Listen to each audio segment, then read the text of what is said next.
Shalom saudara-saudara yang terkasih di dalam Tuhan. Salam damai sejahtera bagi setiap kita. Bersyukur di tengah-tengah kesempatan hari ini, saya boleh membagikan kebenaran firman Tuhan kepada saudara. Saya boleh men-sharingkan apa yang Tuhan ingin katakan bagi setiap kita. Saudara-saudara, kesempatan hari ini, saya mengajak kita membuka satu bagian firman Tuhan di dalam Mazmur, nomornya yang ke-126. Mazmur nomor 126. Saya akan bacakan bagi kita semua dengan perlahan-lahan. Mazmur 126. Pengharapan di tengah-tengah penderitaan. Nyanyian ziarah. Ketika Tuhan memulihkan keadaan Sion, keadaan kita seperti orang-orang yang bermimpi. Pada waktu itu mulut kita penuh dengan tertawa, dan lidah kita dengan sorak-sorai. Pada waktu itu berkatalah orang di antara bangsa-bangsa sukacita. Pulihkanlah keadaan kami ya Tuhan, seperti memulihkan batang air kering di tanah Negeb. Orang-orang yang menabur dengan mencucurkan air mata akan menuai dengan bersorak-sorai. Orang yang berjalan maju dengan menangis sambil menabur benih, pasti pulang dengan sorak-sorai sambil membawa berkas-berkas. Saudara-saudara yang terkasih di dalam Tuhan, judul khotbah pada hari ini, From Tears to Joy, dari tangisan menuju sukacita. Dari tangisan menuju sukacita. Saudara-saudara yang terkasih di dalam Tuhan, tidak bisa dipungkiri setiap manusia, setiap orang yang normal bisa kita pungkiri. Apalagi ketika keadaan, ketika situasi perasaan membuat orang itu bisa menangis. Menangis bahagia, menangis karena duka cita. Banyak hal saudara yang bisa membuat orang mengeluarkan air mata. Kecuali orang-orang tertentu yang memiliki sakit sehingga dia tidak bisa mengeluarkan air matanya. Tetapi perasaannya pasti menangis saudara. Ketika keadaan, ketika situasi menggugah hati dan perasaan. Saudara-saudara yang terkasih di dalam Tuhan, saya juga mengerti, memahami keadaan setiap kita yang hari-hari ini situasi keadaan begitu sulit untuk kita lewati dan kita jalani. Ada banyak tangisan, ada banyak air mata yang keluar dari diri kita, bukan? Ketika keadaan ekonomi kita mulai menurun, orang yang biasanya penghasilannya 100% mulai menurun, bahkan orang-orang tidak berpenghasilan karena tidak bisa bekerja, karena situasi hari ini saudara. Tentu banyak tangisan, banyak air mata yang keluar. Mungkin kau di rumah berkata, contoh, pendeta, penginjil, engkau tidak tahu kondisi kami, engkau tidak tahu keadaan kami. Betul saudara, kami tidak tahu persis keadaan engkau, kami tidak tahu persis apa yang menjadi pergumulanmu. Tetapi dari hari ini menjadi solusi bagi setiap kita, bagi saudara, bagi saya, untuk melewati hari-hari ini, melewati tangisan kita menuju sukacita Tuhan. Saudara-saudara yang terkasih di dalam Tuhan, saya tahu, saya mengerti keadaan. Saudara-saudara, pertanyaannya, bagaimana mengubah tangisan itu, mengubah air mata itu menjadi sukacita? Kita perlu memahami, kita perlu mengetahui air mata seperti apa yang kita keluarkan. Apakah air mata keputusasaan? Situasi-situasi seperti ini, orang pasrah, orang hanya berserah, orang hanya tidak bisa berdaya, tidak bisa apa-apa saudara. Sehingga air mata yang ia keluarkan adalah air mata keputusasaan. Menyerah pada keadaan, menyerah pada situasi. Itulah air mata keputusasaan. Atau air mata yang kau keluarkan hari ini adalah air mata buaya. Air mata yang lahir dari ketidaktulusanmu. Banyak saudara, ketika orang-orang mengikuti ibadah, ketika musik, ketika pujian penyembahan, mengangkat tangannya, mengeluarkan air mata. Tetapi saudara, saya ingin katakan, Kalau air mata buaya, air mata ketidaktulusan yang keluar dari hatimu, ketika engkau mengangkat tangan, engkau mengeluarkan air mata, setelah engkau beribadah, selesai beribadah, engkau masih terus berdosa, engkau terus masih berbuat dosa, engkau masih tetap berzina, engkau tetap mencuri, engkau masih tetap melakukan hal-hal yang tidak memuliakan Allah. Itulah air mata buaya, saudara. Atau air mata yang engkau keluarkan hari ini adalah air mata kebingungan. Saya tahu, saudara, begitu banyak hamba-hamba Tuhan saat ini mengeluarkan air mata kebingungan. Hampir 2 bulan hari-hari ini kita lewati dengan ibadah secara online. Segala sesuatu yang berkaitan dengan gereja pun mulai menurun, saudara. Saya tahu banyak hamba-hamba Tuhan yang saat ini mengeluarkan air mata kebingungan. Dan saya ingin katakan, seorang hamba Tuhan, seorang pelayan Tuhan adalah orang yang sangat mudah untuk menangis. Orang yang sangat mudah mengeluarkan air mata. Bukan karena kami cengeng, saudara. Bukan karena kami lemah. Tetapi air mata kebingungan itu kami taruh, kami tempatkan pada anugerah Tuhan, pada salib Tuhan yang menjadi kekuatan dan penghiburan kami. Saudara-saudara yang terkasih di dalam Tuhan, saya ingin katakan sekali lagi, air mata kebingungan itu harusnya kita tempatkan pada anugerah Tuhan yang akan menolong kita, salib Tuhan yang akan menguatkan kita, yang akan memampukan kita. Saya tidak tahu juga, apakah air mata yang kau keluarkan hari ini adalah air mata harumu, melihat keadaan orang lain, melihat situasi orang lain, engkau masih bersyukur. Tapi ketika engkau melihat orang lain, air mata yang kau keluarkan, air mata harumu, mereka tidak semujur kita, mereka tidak sebaik kita. Atau air mata haru yang kau keluarkan, Tuhan masih menolongmu, Tuhan masih memampukanmu, Tuhan masih memberikan berkat-berkatnya bagimu. Air mata haru yang kau keluarkan. Atau saudara, air mata penyesalan yang kau keluarkan hari ini.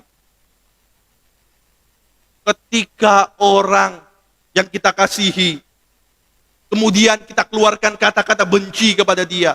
Aku tidak akan mengampunimu, tidak akan memaafkanmu seumur hidup. Dan ketika orang itu di hujung nafasnya, dia tidak bisa berjumpa dengan kita lagi. Air mata yang kau keluarkan adalah air mata penyesalan. Engkau tidak bisa berdamai dengan dia. Engkau tidak bisa mengampuni dia. Tidak ada rekonsiliasi di antaramu. Air mata penyesalan yang kau keluarkan. Inilah air mata penyesalan yang dilakukan oleh Yudas Iskariot, salah satu murid Tuhan Yesus. Air mata penyesalan setelah yang menjual gurunya Tuhan Yesus. Harusnya saudara, air mata penyesalan itu harus disertai dengan air mata pertobatan. Air mata pertobatan yang mengakui dari dalam hati kita, mengakui akan dosa kita, akan kebersalahan kita, sehingga kita berbalik kepada Tuhan. Itulah air mata pertobatan. Atau saya tidak tahu, saudara, air mata yang kau keluarkan hari ini adalah air mata kekaguman, air mata keyakinan bahwa akan kedahsyatan dan kemuliaan Tuhan yang sanggup memampukanmu, yang sanggup menolongmu. Saya tidak tahu, saudara. Tapi saya ingin katakan, firman Tuhan hari ini ingin berbicara, ingin menyapa setiap kita. Bagaimana caranya kita mengubah tangisan itu, air mata itu menjadi sukacita. Saudara-saudara yang terkasih di dalam Tuhan. Di dalam kehidupan ini, ada masa-masa yang harus kita lewati. Masa sekarang, masa yang lalu, dan masa depan, saudara. Inilah firman Tuhan hari ini. Ayat 1-3. Dikatakan di sana ada keterangan-keterangan waktu. Ketika Tuhan memulihkan keadaan Sion. Pada waktu itu, Tuhan melakukan perkara besar kepada orang-orang ini. Tuhan melakukan perkara besar kepada kita. Maka kita bersuka cita. Poin yang pertama, saudara. Bagaimana kita mengubah air mata itu menjadi sukacita. Kita mengingat kebaikan Tuhan. Kita mengingat kasih Tuhan di masa yang lalu. Di masa-masa yang sudah kita lewati. Masa lalu kita harus kita ingat, saudara. Mungkin bagi sebagian orang, masa lalu harus dilupakan. Masa lalu tidak berpenting lagi di dalam kehidupan kita. Karena masa lalu harus dilupakan. Itu bagi sebagian orang. Tetapi bagi saya, tetapi bagi setiap kita, masa lalu adalah pelajaran, saudara. Kita harus belajar dari masa lalu kita. Kita harus mengingat masa lalu kita. Bahkan saya setuju dengan perkataan seorang seniman Indonesia. Dia berkata, kita harus melihat dari mana asal kita. Dari mana posisi kita ketika posisi kita masih nol. Kita harus melihat itu. Bahkan seorang seniman ini berkata, seorang sutradara film terkenal, setiap 2 tahun sekali, dia memutarkan kembali film pertamanya. Artinya apa, saudara? Dia mengingat kembali dari mana dirinya. Dari mana keberhasilannya. Sama dengan kita, saudara. Kita harus mengingat siapa diri kita. Dari mana kita berasal. Kita bisa berdiri hari ini. Kita bisa kuat berada di dalam kehidupan hari ini. Dari mana? Dari mana kita, saudara? Semuanya karena anugerah Tuhan. Semuanya karena pertolongan Tuhan. Semuanya karena kasih Tuhan kepada engkau dan kepada saya, saudara. Ratapan 3 ayat 20-24 berkata, tetapi hal-hal inilah yang kuingat. Tetapi hal-hal inilah yang kuperhatikan. Apa yang diperhatikan, saudara? Kasih setia Tuhan. Rahmat Tuhan. Kesetiaan Tuhan. Itulah yang harus kita perhatikan. Itulah yang harus kita ingat, bukan? Bukan masalah kita. Bukan segudang, setumpuk masalah situasi yang kita alami. Kalau kita hanya melihat, kita hanya mengingat masalah demi masalah kita. Saudara, saya ingin katakan, engkau akan selalu terpuruk. Ketika kita mengingat masalah kita, ketika kita tenggelam di dalam masalah kita, kita akan terpuruk. Tapi firman Tuhan hari ini katakan, kita harus mengingat kasih dan kebaikan Tuhan. Tuhan telah melakukan perkara besar. Tuhan sudah mengerjakan karya yang besar bagi engkau dan bagi saya. Masa lalu adalah pelajaran yang harus kita ingat, yang harus kita pelajari dari masa lalu kita. Saudara-saudara yang terkasih di dalam Tuhan, ayo, bukan masalah yang harus kita ingat, tetapi kebaikan Tuhan, kasih Tuhan di dalam kehidupan kita. Saya percaya setiap kita pernah melewati masa-masa sulit. Setiap kita pernah mengalami namanya kejatuhan. Setiap kita pernah mengalami, bahkan kita berada di titik terendah di dalam kehidupan kita. Tapi saudara, ingat, siapa yang mengangkat kita ketika kita jatuh, ketika kita tergeletak? Siapa yang mengangkat kita? Tuhan kita. Orang lain tidak bisa mengangkat kita. Bahkan ada yang mengatakan, ketika orang lain itu di dalam posisi terendah, terpuruk, orang lain menjauhkan orang itu, saudara. Orang itu tidak menghiraukan orang yang jatuh. Tapi tangan Tuhan mengangkat kita. Tangan Tuhan memegang kita. Tuhan Yesus pernah berkata, aku tidak akan melepaskan genggamanku pada setiap anak-anakku. Saudara yang terkasih di dalam Tuhan, ingatlah kebaikan Tuhan. Ingatlah kasih Tuhan di masa lalu. Karena dengan mengingat kasih dan kebaikan Tuhan, engkau bisa mengubah air matamu menjadi sukacita yang Tuhan berikan kepada setiap kita. Cara yang kedua, saudara, bagaimana kita mengubah air mata itu menjadi sukacita. Tidak cukup hanya kita mengingat kebaikan Tuhan. Ayat yang keempat berkata, pulihkanlah keadaan kami ya Tuhan, seperti batang air kering di tanah Negeb. Batang air kering di tanah Negeb. Kelihatan mustahil Tuhan bisa memulihkan batang air kering di tanah Negeb. Mustahil bagi manusia. Tidak mungkin bagi manusia, tetapi mungkin bagi Allah. Itulah harapan yang Tuhan berikan kepada setiap kita di masa sekarang, saudara. Bangsa yang dipimpin oleh, bangsa yang dipilih oleh Tuhan. Ketika pemazmur ini menuliskan nyanyian ziarah ini, mereka baru keluar dari tanah pembuangan. Mereka berada di situasi yang sulit ketika menjadi tawanan. Dan setelah mereka dibebaskan, keadaan yang sulit yang harus mereka jalani pada waktu itu, pada masa sekarang yang mereka jalani itu sulit, saudara. Oleh karena itu, nyanyian ini di ayat yang keempat dimulai dengan kata, pulihkanlah keadaan kami ya Tuhan. Artinya apa? Mereka hanya memohon, mereka hanya berserah kepada Tuhan. Bukan air mata keputusasaan yang hanya menyerah dengan kondisi dan keadaan. Ada permohonan. Ada air mata yang dikeluarkan karena mereka menyadari bahwa mereka terbatas. Mereka tidak mampu. Mereka memerlukan dan membutuhkan pribadi yang tidak terbatas, yang sanggup menolong mereka, yang sanggup memberikan harapan yang baru kepada mereka. Saudara-saudara yang terkasih di dalam Tuhan, saya tidak tahu bagaimana pergumulanmu hari ini. Saya tidak tahu apa harapanmu hari ini. Yang saya tahu, ada banyak, ada jutaan harapan dan rencana yang harus tertunda hari-hari ini. Tapi percayalah, masa sekarang adalah suatu pengharapan. Sekaranglah waktunya.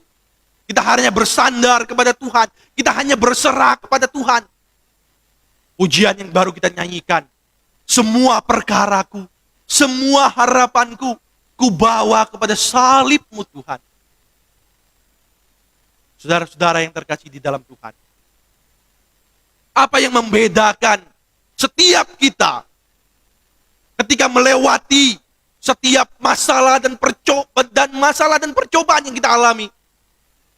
Apa yang membedakan kita sehingga kita mampu bertahan, kita mampu berdiri dengan tegar, saudara?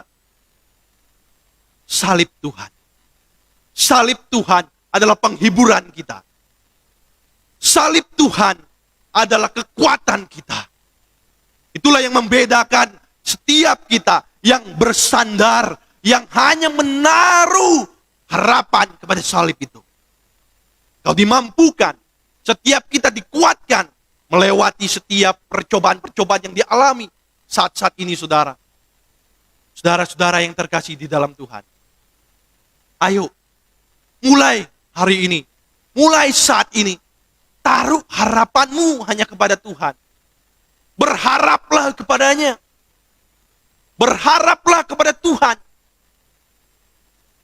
Hanya kepada Dialah kita bersandar di tengah-tengah situasi seperti ini.